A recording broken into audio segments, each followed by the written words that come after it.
Et ce qui reste dans mon cœur, c'est le baptême. Mais je me disais, encore une fois dans ma tête, je suis pas assez parfait, regarde-les. Et donc je rentre, mais cette fois j'abandonne pas parce que j'ai le Seigneur avec moi. J'abandonne pas et j'essaie d'écrire mon témoignage, mais j'avais rien qui venait en tête. Donc je commence à prier parce que je me dis, je suis en train de faire tout ça pour le Seigneur et j'essaie de le faire seul. Donc j'ai demandé conseil au Seigneur. Et le Seigneur, je commence à lire, il me met un verset du livre de Luc qui disait, je ne suis pas venu à la repentance des justes, mais à celle des pécheurs. Amen. Et le Seigneur, il m'a dit qu'en gros, il me libérait grâce à son sang. Et j'avais pas besoin de me sentir plus bas que les autres. Parce qu'il m'aimait comme j'étais. Et ce soir-là, moi, il faut savoir que ma mère, elle s'est séparée de mon père dès ma naissance. Ça veut dire que j'ai jamais connu cette relation paternelle. Mais ce soir-là, le Seigneur, il m'a montré cette relation. Cette relation que j'avais jamais connue, je l'avais découvert avec le Seigneur. Amen. Et voilà qu'après j'en ai parlé à ma tante, et me voilà devant vous pour vous dire que je suis fier de me baptiser et que j'ai envie de servir le Seigneur. Amen. Voilà, que Dieu vous bénisse. Merci José. Gloire à Dieu, merci Jésus. Et vous avez vu le petit frère, il est venu jusqu'ici, hein, en me disant, bon, si je veux suivre ton chemin. Merci Seigneur, merci pour tous ces beaux témoignages que nous avons pu entendre dans cet après-midi. À Dieu soit toute la gloire. Voilà, je vais demander à Josué de prier encore une fois et nous lirons quelques versets ensemble. Amen. Nous voulons te remercier, Seigneur, pour ces bien-aimés qui sont passés des ténèbres à ta lumière, de la puissance de l'ennemi à Dieu. Il n'y a que toi qui peux changer les cœurs et les vies. Il n'y a que toi qui peux les transformer, Seigneur. On ne peut pas se changer. Oui, Jésus. On peut s'améliorer, mais on ne peut pas se changer. Merci pour la puissance de Dieu. Amen. Parce que l'évangile, c'est la puissance de Dieu. Amen, Jésus. Pour celui qui croit, je te prie que la foi germe dans les cœurs. Amen. Au nom de Jésus, de bénir ton serviteur de louange. Je te prie de toucher les cœurs, qui est des convictions profondes. Amen. Pour la gloire et l'honneur de ton Saint-Nom. Amen. Au nom de Jésus. Amen. Amen. Merci Seigneur. Voilà, j'aimerais lire pour vous un texte dans l'Évangile selon Marc, chapitre 16, verset 15. Un texte qui mentionne donc le baptême que Jésus a enseigné à ses disciples. Et voici ce qui est écrit, un texte que peut-être pour la plupart d'entre vous, vous connaissez par cœur même. Puis il leur dit, en parlant de Jésus, « Allez par tout le monde et prêchez la bonne nouvelle à toute la création. Celui qui croira et qui sera baptisé sera sauvé, mais malheureusement celui qui ne croira pas sera condamné. » Et voici donc les miracles qui accompagneront ceux qui auront cru. En mon nom, ils chasseront les démons. Ils parleront de nouvelles langues. Ils imposeront les mains aux malades et les malades seront guéris. Et le Seigneur, après leur avoir parlé, fut enlevé au ciel et il s'assit à la droite de Dieu. Et ils s'en allèrent prêcher partout. Et le Seigneur travaillait avec eux et confirmait la parole par les miracles qui l'accompagnaient. Amen. Voilà ici donc, chers amis, un merveilleux programme. Un merveilleux programme que Jésus propose à notre monde en détresse, où la haine, où le désespoir, où le malheur ne cesse d'augmenter jour après jour. Hein. Il n'y a qu'à regarder les infos chaque jour. Ça augmente de plus en plus et le péché est arrivé jusqu'à son comble. Jésus, lui nous propose la vie éternelle. Jésus, lui, nous propose le pardon de nos péchés. Gloire à Dieu. Jésus, lui, nous propose la guérison de nos maladies. Et ce qui est formidable, c'est que ce programme est encore valable aujourd'hui, en l'an 2024. Car Jésus-Christ n'a pas changé. Il est le même hier, aujourd'hui et pour l'éternité. Vous vous êtes rendu compte vous-même par ce témoignage que Jésus agit encore aujourd'hui. Que Dieu soit glorifié. Que Dieu soit glorifié. Le texte que nous avons lu ensemble nous parle de baptême. Nous parle du baptême que Jésus a enseigné à ses disciples. Baptême qui va être donc pratiqué dans quelques instants pour notre frères et sœurs. Mais une question peut se poser. Mais pour quelle raison nous ne baptisons pas les enfants? Une première raison, c'est ce que la Bible ne parle aucunement du baptême des enfants. Et le Nouveau Testament présente environ 80 fois le mot baptême, mais aucun ne fait mention à celui des enfants. Le baptême des enfants est apparu, pour un peu d'histoire, au IIe siècle, par deux dirigeants de l'église de cette époque, nommés Cyprien et Origène, et ils étaient donc appelés avec bien d'autres les pères de l'église, et pour pas les mentionner, les pères de l'église catholique. Et le texte nous disait ceci, donc que ce baptême des enfants fut pratiqué parce que ceux qui l'ont institué disent que les enfants sont pécheurs. Et s'ils ne sont pas baptisés, ils ne vont pas au ciel. En un mot, ils sont perdus pour l'éternité dans un lieu de tourment éternel. C'est horrible ça, hein, pour de simples enfants. Alors il est vrai que nous sommes tous pécheurs, vous comme moi, petits et grands. Et le psaume 51, verset 7, le confirmera en disant, voici, je suis né dans l'iniquité et ma mère même m'a conçu dans le péché. Alors il est vrai que nous sommes tous pécheurs. Mais il y a une différence entre être né pécheur et pratiquer le péché. Car ce qui nous sépare de Dieu pour l'éternité, c'est la pratique du péché. Car l'âme qui pêche, qui pratique le péché, c'est celle qui mourra. Et cela, un bébé qui vient de naître ne peut pas être dans ce cas-là, car il n'a même pas encore la conscience du péché. Donc nous pouvons dire avec certitude que si un bébé venait à mourir, il est sauvé pour l'éternité et il n'a pas besoin d'être baptisé pour cela. Et voilà l'une des premières raisons pour laquelle nous ne baptisons pas les enfants ou les bébés. Et la deuxième raison pour laquelle nous ne baptisons pas les enfants, les bébés, tout simplement parce que elle n'est pas conforme à ce que la Bible nous enseigne. Et c'est ce que, pour que quelqu'un reçoive le baptême, l'Écriture nous dit que pour que quelqu'un reçoive le baptême, il faut premièrement qu'il ait la foi. Il faut qu'il ait la foi. Et c'est ce que disait notre texte que nous avons lu ensemble, celui qui croira. Celui qui croira et qui sera baptisé sera sauvé. Et voyez-vous, un bébé, si je lui demande s'il a la foi, il ne pourra pas me répondre, hein, le bébé, ce qu'il connaît, c'est « donne-moi le biberon ». Moi, je connais le biberon. Hein, le bébé ne vous répondra pas, car il ne sait même pas encore ce qu'est la notion de la foi. Et la troisième et bonne raison pour laquelle le baptême d'enfant n'est pas biblique, c'est qu'il nous faut nous repentir de nos péchés et nous convertir à Dieu. C'est-à-dire qu'il nous faut confesser à Dieu nos péchés, les abandonner et marcher désormais avec lui en nouveauté de vie. Et nous étant détournés complètement de notre mauvaise voie pour marcher sur un chemin nouveau que Jésus aura tracé pour chacun d'entre nous. Et c'est ce que l'apôtre Paul dira dans le livre des Actes des Apôtres, au chapitre 2, verset 38, repentez-vous, et que chacun de vous soit baptisé au nom de Jésus-Christ pour le pardon de vos péchés. Et voyez-vous, cela aussi, un bébé ne peut pas l'expérimenter, un bébé ne peut pas se repentir parce qu'il n'a pas encore pratiqué le péché. Et il ne peut pas non plus se convertir à Dieu parce qu'il n'a pas encore eu l'occasion par lui-même de prendre sa propre décision.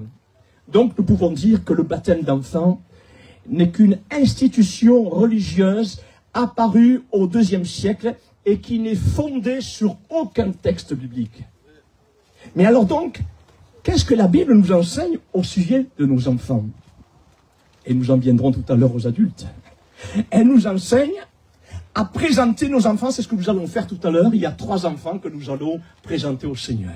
Elle nous enseigne à présenter nos enfants au Seigneur afin que celui-ci les bénisse et les conduise plus tard à prendre une décision sage et intelligente pour marcher dans les voies du Seigneur, étant nous-mêmes également, en tant que parents, des exemples pour eux aussi. Gloire à Dieu. Et c'est ce que Marie et Joseph ont fait en présentant l'enfant Jésus, pour nous montrer l'exemple. Et c'est ce qui est dit dans l'évangile selon Luc chapitre 2 verset 21, les 8e jours auquel l'enfant devait être circoncis, étant arrivé, on lui donna le nom de Jésus, nom qu'avait indiqué l'ange avant qu'il soit conçu dans le sein de sa mère. Et la fin du verset 22 nous dit ceci: Joseph et Marie le portèrent à Jérusalem pour le présenter, et non le baptiser, pour le présenter au Seigneur. Gloire à Dieu, comme nous allons faire tout à l'heure pour quelques enfants. Et nous remarquons donc ici, frères et sœurs et amis, pour Jésus, qu'il n'y a pas eu de baptême, mais une simple présentation à Dieu. Et ce n'est que plus tard, que Jésus, pour nous donner l'exemple, prendra son baptême à l'âge de 30 ans, l'image donc de la maturité et de la bonne conscience de notre décision. Et c'est ce que nous rapporte l'Évangile selon Luc chapitre 3, verset 21. Tout le peuple, se faisant baptiser, Jésus fut aussi baptisé. Et pendant qu'il priait, le ciel s'ouvrit. Et Jésus avait donc environ 30 ans lorsqu'il commença son ministère. Mais alors, une autre question pourrait se poser, et là, on en vient aux adultes. Pour quelle raison, me direz-vous, Jésus nous a demandé de nous faire baptiser à l'âge adulte? La première partie de notre texte d'introduction nous donne la réponse.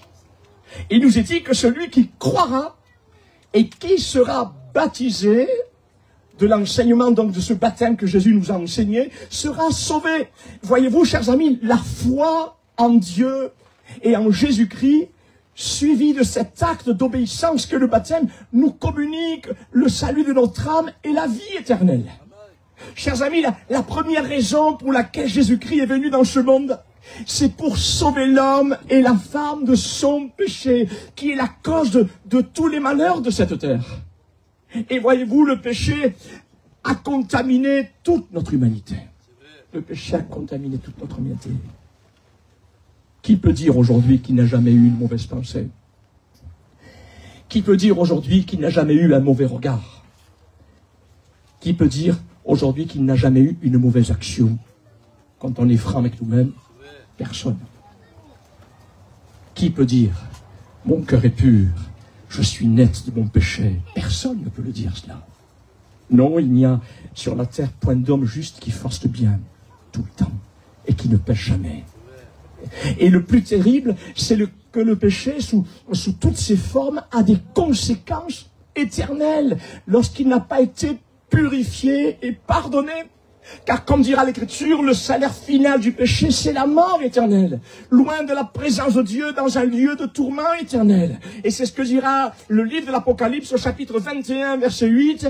Mais pour les lâches, les incrédules, c'est-à-dire tous ceux qui restent dans cet état de péché, les abominables, les meurtriers, les débauchés, les magiciens, les idolâtres et tous les menteurs, leur part, malheureusement, sera dans les temps ardents de feu et de soufre, ce qui est la seconde mort.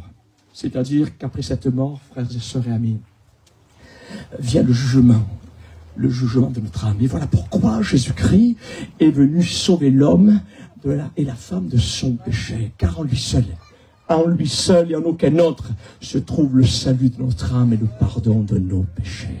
Amen. Gloire à Dieu, gloire à Dieu, gloire à Dieu. Je vais bientôt terminer. Mais alors donc, que faut-il que je fasse? Que faut-il que je fasse pour être sauvé du péché et de toutes ses conséquences?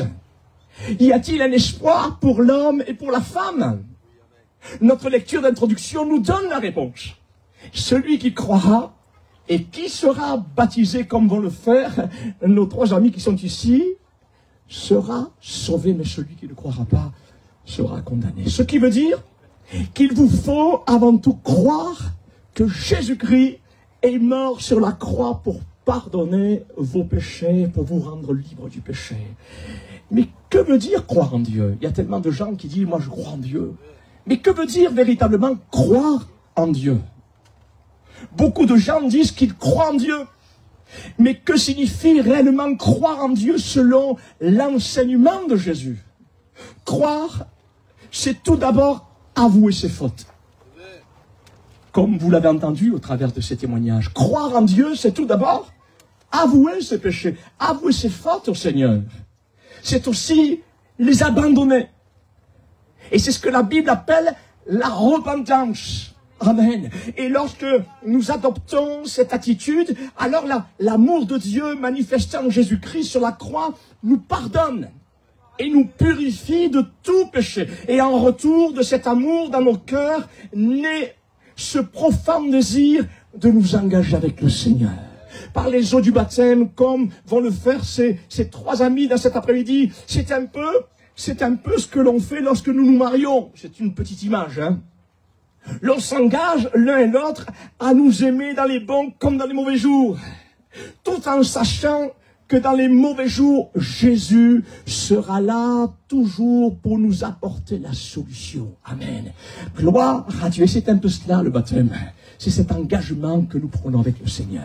Et lorsque nous adoptons toutes ces attitudes devant Dieu, alors pour nous qui avons fait la paix avec le Seigneur, pour nous, il n'y a plus de condamnation dans ce lieu de tourment éternel que les hommes, que notre humanité appelle l'enfer. Et en nous règne la paix. Amen. En nous règne l'assurance de la vie éternelle. Et la vie sur cette terre devient plus légère. La vie sur cette terre devient plus paisible, plus sereine. Amen. Parce que Jésus-Christ lui-même prendra soin de nous dans les domaines de notre vie, dans tous les domaines de notre vie. Amen. Parce qu'il est celui qui vit pour l'éternité. Et c'est lui qui nous tiendra la main jusqu'au bout. Que Dieu soit glorifié. Amen. Et c'est ce que nous allons pratiquer maintenant avec ses amis. Et je vais demander peut-être à Isabelle, la première en ligne, gloire à Dieu, de se mettre... Bon, alors je ne sais pas s'il y a quelques femmes qui vont être là pour l'aider. Voilà. Voilà. Et je vais demander à Josué, je vais lui laisser donc l'honneur de ce premier baptême. Gloire à Dieu. Merci Seigneur.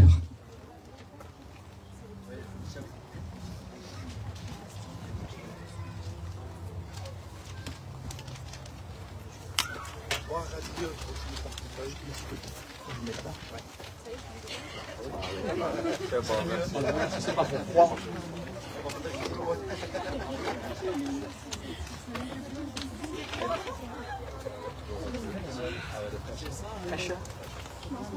Ah.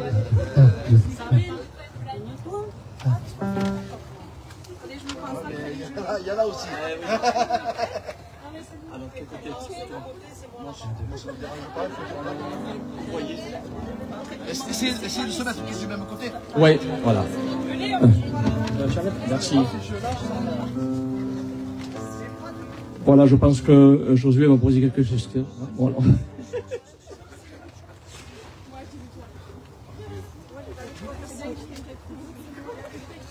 Gloire au Seigneur. Elle est fraîche, elle est fraîche. Il fallait mettre un peu de chaude, mais... Non, il faudra que tu mettes allongé, ma soeur. Ouais, elle est obligée. Assise déjà, et après, tu peux t'émerger, sinon... Non, on ne peut pas t'émerger. C'est émerger. Ouais, vas-y, doucement. Elle est froide, c'est vrai qu'elle est froide. Oui. Ah. Allez, doucement, vas-y, doucement. On a le temps. On va essayer de faire le plus vite possible. On a le temps. Roule-toi la nuque. Elle est glacée? Elle est froide, elle est glacée. Il fallait mettre de l'eau. C'est pour ça quand même. Gloire à Dieu.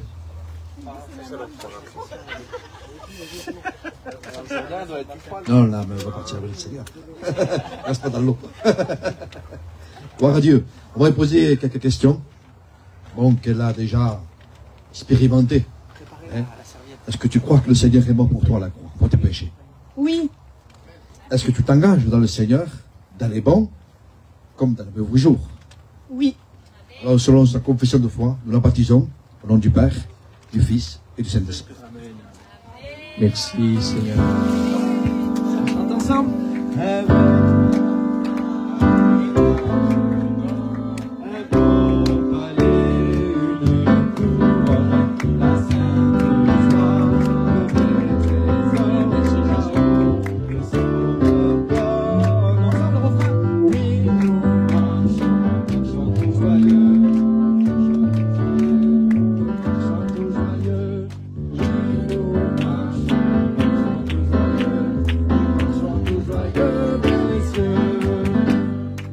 Laisser la place à Laurie maintenant, venir quelques instants.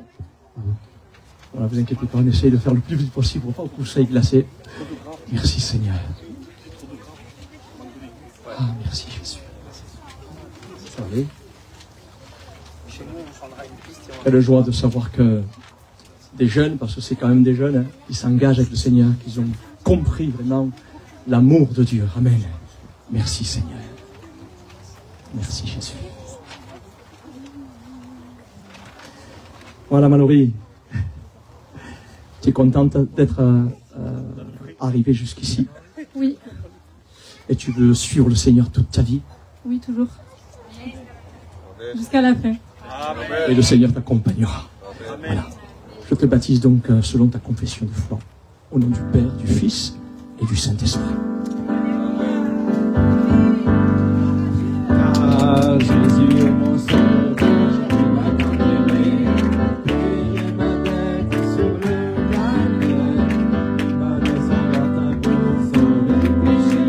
Je vis dans sa sainte lumière. Oh oui! Nous marchons tout joyeux. Nous marchons tout joyeux. Nous marchons tout joyeux. Oui, nous marchons tout joyeux. Nous marchons tout joyeux vers les cieux. Voilà, on va demander à Joseph de venir et de pouvoir lui aussi obéir au Seigneur à travers donc cet engagement par le baptême. Voilà. Voilà. Voilà, mon Joseph, tu portes un bon prénom, tu portes un beau prénom. Et dans ton jeune âge, il n'a que 15 ans, c'est ça? 15 ans. Rendez-vous compte, 15 ans et déjà il a compris ce qu'était la vraie vie. Formidable, hein? Voilà. Joseph, tu es heureux d'avoir donné ta jeunesse au Seigneur? Oui. Tu veux le suivre pas à pas jusqu'au bout? Tout le temps. C'est bien ça.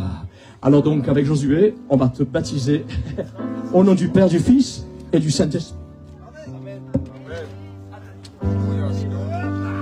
Amen. Le dimanche, je suis heureux, le lundi, plein de joie. Le mardi, j'ai la paix que le monde connaît pas. Le mercredi, jeudi, je vis dans sa lumière. Le vendredi, samedi, c'est le ciel sur la terre. Oui, nous marchons tout joyeux. Nous marchons tout joyeux. Nous marchons tout joyeux.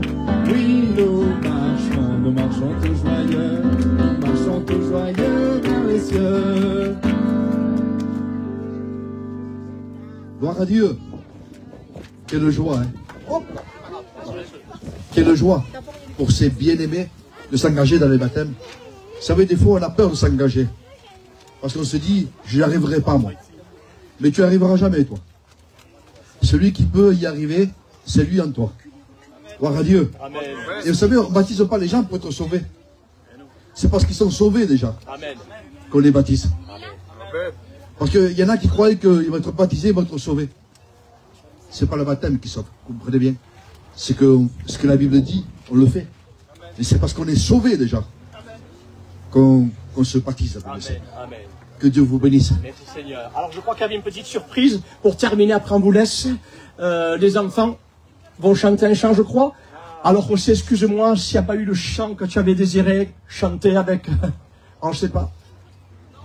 C'était bon? Alors, les enfants? D'abord les présentations des... Ah oui, pardon. Il y avait 3 enfants à présenter. Alors on va le faire, pardon. Alors, où ils sont ces petits enfants? Où est-ce qu'ils sont? On va les prendre tous les 3 ensemble, là. Ici, là. Viens, Josué. On va les prendre tous les 3 ici. Voilà. On va prendre tous les 3 ensemble. Où sont les 3 autres? Les 2 autres. Voilà. Allez. Les 3 ensemble. Merci Seigneur. Allez, venez. Ah, ils sont pas beaux. Hein? À lui. Reste avec nous si tu veux. Merci Seigneur. Ah, oui. Seigneur, merci. Merci pour ces enfants. C'est toi-même qui as dit, laissez venir à moi les petits-enfants. Et nous voulons ensemble te les présenter, Seigneur, afin que tu gardes leur vie. Mon Seigneur, qu'ils puissent grandir dans tes voies. C'est mon Dieu, en connaissant ton amour dans le nom de Jésus. Bénis, c'est mon Dieu, la famille également, Seigneur. Dans le nom de Jésus, nous savons qu'ils sont entre de bonnes mains. Oh, c'est mon Dieu, merci. Merci Jésus. Amen. Amen. Gloire à Dieu. Gloire à Dieu. Merci Jésus. Voilà donc un dernier chant, je pense, avec les enfants. Voilà.